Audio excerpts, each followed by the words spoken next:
Welcome to Medical Careers You Didn't Know About, where we shine a light on overlooked roles in the healthcare field that don't require a stethoscope or scrubs. My name is Infinite, and in this episode, we break down the role of a credentialing specialist. They're the gatekeepers of healthcare qualifications and a vital player in keeping providers and facilities compliant. If you're a detail oriented person that loves working behind the scenes and you want a career with structure, purpose, this might be the path for you. Don't forget to press that like, subscribe, and hit that bell so you never miss the hidden gems in healthcare. And if you're serious about starting this journey, download the complete PDF career roadmap in the link in the description below, which will give you the confidence, structure, and education with knowledge that you need to start this field. All right, so let's get started. Step into the world of infinite intelligence, where knowledge meets entertainment and brilliance. You'll find the answers to life's greatest questions. With every video we spark new obsessions. Infinite intelligence, we here to elevate. Unlock your mind and let the wisdom resonate. We dive into the depths of the universe unknown. Infinite intelligence and knowledge is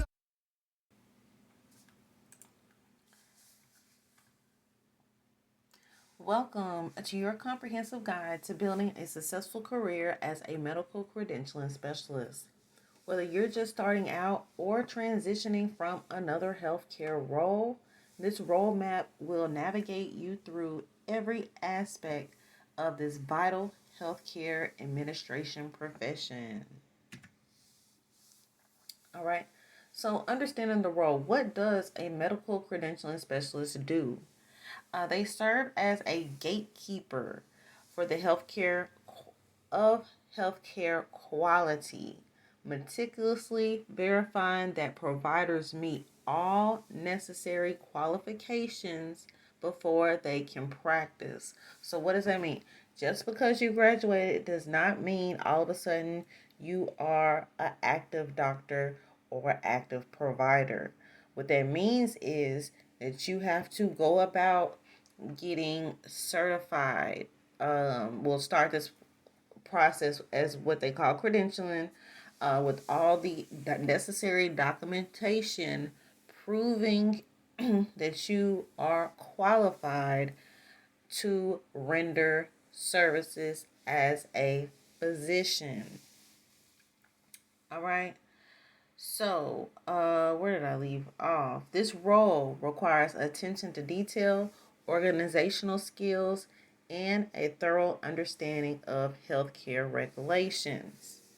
All right, so let's go into the primary responsibilities. You will be verifying healthcare provider qualifications via education, training, licenses, and practice history to ensure compliance with regulatory requirement and quality standards.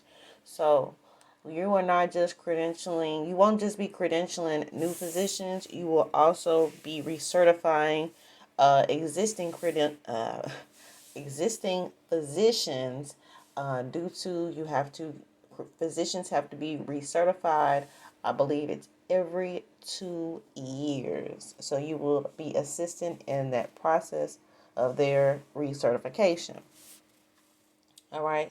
What are the key functions? Processing provider applications, coordinating with insurance panels, maintaining credentials in databases, and ensuring timely renewal of credentials and privileges. All right. Organizational impact. Protecting patients by confirming providers' qualifications, supporting revenue cycle management, and helping healthcare organizations maintain compliance and accreditation. So through this process, you will be maintaining the maintain compliance and accreditation for the facility or practice you're in, because you are responsible for certifying these physicians that will be practicing on patients.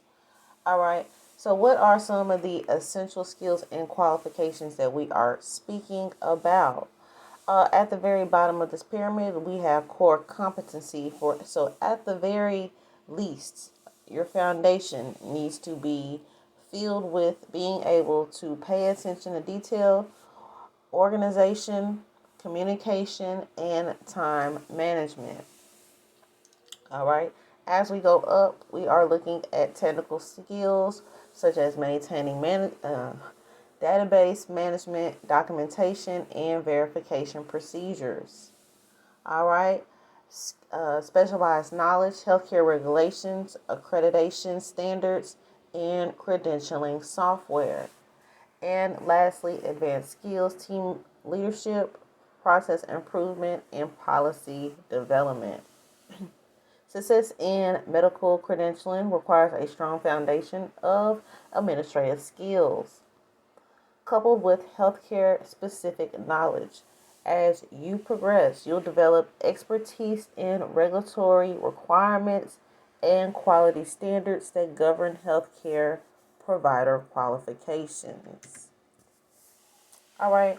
So what we have here is a credentialing workflow, which it's like a template of what the process, a quick template of what the process looks like, that you will be doing on a day-to-day basis, or really just a whole concept of credentialing, not a day-to-day basis. Excuse that part. A concept of credentialing in general. So the provider submits the application. So collecting the provider application and required documentation. All right. So that is the first step. Next, primary source verification. So then you will be confirming the credentials directly with issuing organizations. So what does that mean? For every for every insurance payer that the provider wants to be credentialed with. So let's say they say 5 insurance companies. So let's say Medicare, Medicaid, Blue Cross Blue Shield, and Better, and Cigna. That's 5 insurance companies. So you will be submitting applications directly to them through software, payer websites, etc., etc. Next, presenting verified credentials for approval decisions. So once all those things are submitted directly with the insurance companies, they will review it for approval. And lastly is privileging and enrollment, granting appropriate privileges and completing insurance panel enrollment. So that would just be the final procedure. So the credentialing cycle takes typically about 60 to 180 days from the initial application to final approval. Throughout this process, credentialing specialists must maintain meticulous documentation and follow up consistently to ensure timely completion. So, just like I've stated in earlier videos, you cannot be lax about following up with the status of a claim, with the status of provider applications, anything that you do in healthcare. All right. So, essential tools and software platforms. Proficiency with following platforms is essential for credentialing success. Modern credentialing specialists spend approximately 70% of their workday navigating systems to verify, update, and track provider information throughout the credentialing life cycle. So what are some of the softwares that we are looking at? And this is just a quick little tidbit. We have the CAQH ProView. We have the PECOS, PECOS, and this is primarily for Medicare. We have, I call it NIPS, but I've been calling it NIPS for like ever, but and I'm not sure how they pronounce it because I've been saying NIPS forever. But the NPPES, this is for MPIs, MPI registration, that type of information, and credentialing software. And I do have it listed here, such as Echo and Cactus, it looks like. All right. So, what does the education and certification pathways look like? So, at the very least, entry level education, we're looking at a high school diploma or a associate's degree. All right, as we move forward in our education, we're looking at professional development, industry specific training, and or workshops.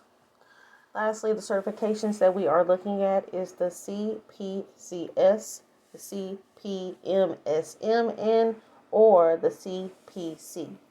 All right. While many credentialing positions require only a high school diploma or an associate's degree to start, professional certification specifically significantly enhance your career prospects. The most recognized certifications include the Certified Provider Credentialing Specialist, which I do have that certification, and the Certified Professional Medical Service Management from the NAMSS. I got my credentialing specialist certification through the AAPC, and this is not a sponsorship. All right. So, what are the salaries expectations across the career stages? I do have them listed for each one, as you can see. And like I said, this is subject to change. Why is it subject to change and vary? Salaries for credentialing professionals vary on experience, certifications, geographic locations, and facility type. Urban areas and medical, large healthcare systems typically offer higher compensation than rural setting or small practices. So these numbers are definitely subject to change depending on the workspace that you will be involved in. All right. So workplace environment and job satisfaction. So what are some of the advantages of working as a medical credentialing specialist? All right. We are looking at stable employment, regular business hours, job opportunities for remote work, clear advancement paths, and satisfaction from supporting quality health care delivery. All right. What are some of the challenges? Deadline pressures, maintaining high volume of applications, navigating complex regulations, and potential for repetitive tasks. All right. So these challenges might not seem that bad, and they're really not. But I think one of the biggest challenges, like I said, is navigating complex regulations because you're dealing with so many insurance companies. So, and each insurance company has their own different requirements, applications, et cetera, on what they need and what needs to be filled out, just everything. So you have to just be very vigilant. That goes back to the foundational skills that we need, paying attention to detail, because all this stuff is timely. All right. So what is the work setting typically looking like? You could be in a hospital setting, pretty sure a office hospital setting, medical practice, insurance companies, credentialing verification organizations, known as the CBOs, and managed care organizations. Most credentialing specialists work in office environments with standard business hours, though the growing acceptance of remote work has created more flexible options. These roles offer excellent work life balance compared to many clinical healthcare positions. All right.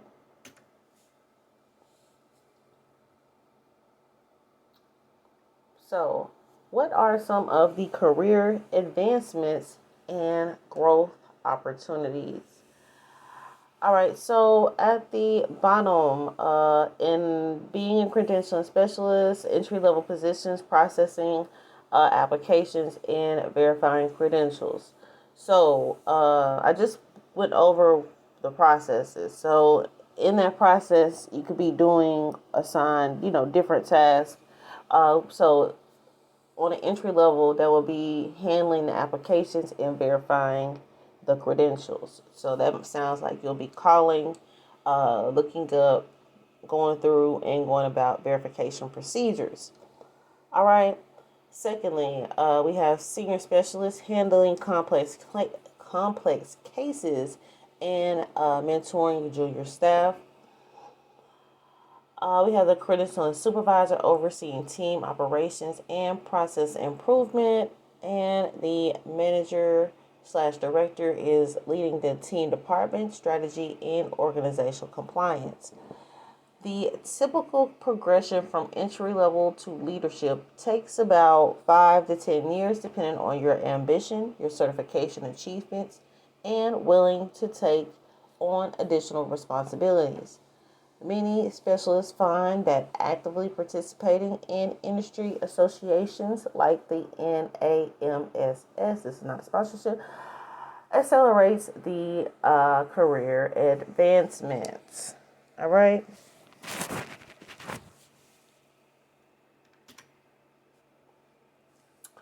So, getting started, what are you doing now? After you've done watched this video, what are you about to do besides walk with me through these following steps and click the link in the description below, and it'll be your full guide that goes with a lot more information than this.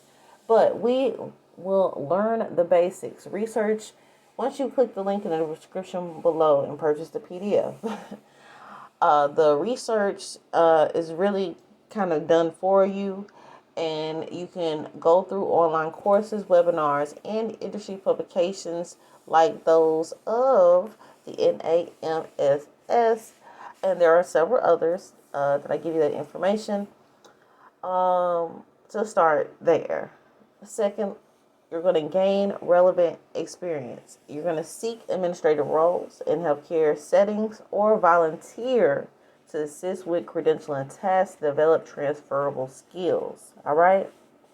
Next, you're going to build a network, join professional associations, attending industry events, and connecting with established credentialing professionals on LinkedIn. But be careful with LinkedIn, because I've been seeing on TikTok people saying a lot of scams on LinkedIn, but I'm not sure about it. I don't know. So I'm not on LinkedIn, so I'm not quite sure what's going on. So just be careful with that step.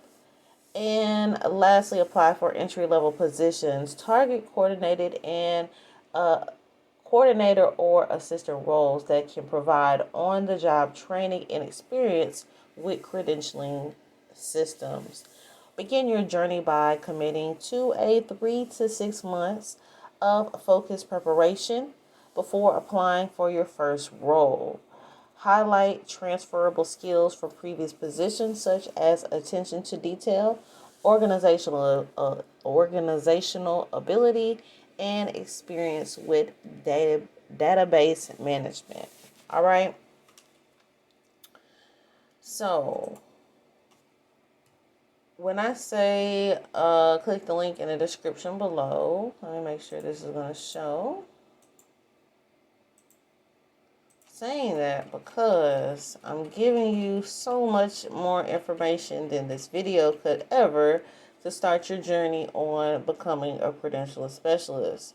So I take you on this journey of understanding and going over a lot more information that will help you out. And how do I know something like this will help you out? Because something like this helped me out. Something like this helped me out in starting my journey and transitioning into something else in the medical field. So, and the thing that I'm transitioning to, I didn't even know existed.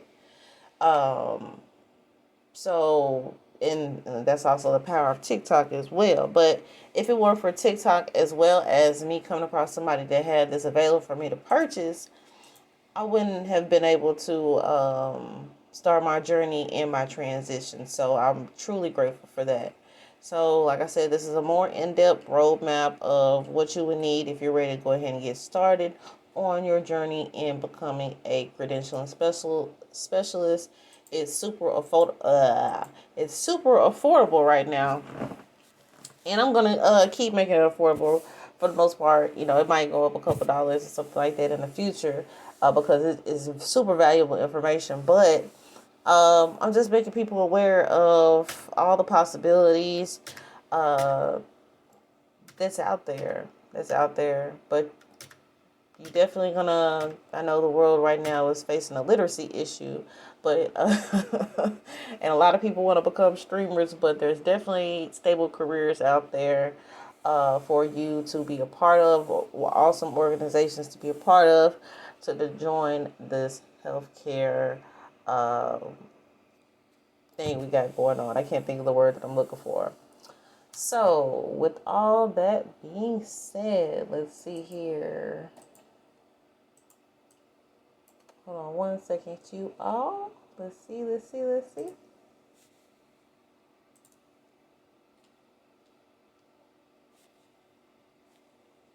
So, what did we learn in this video?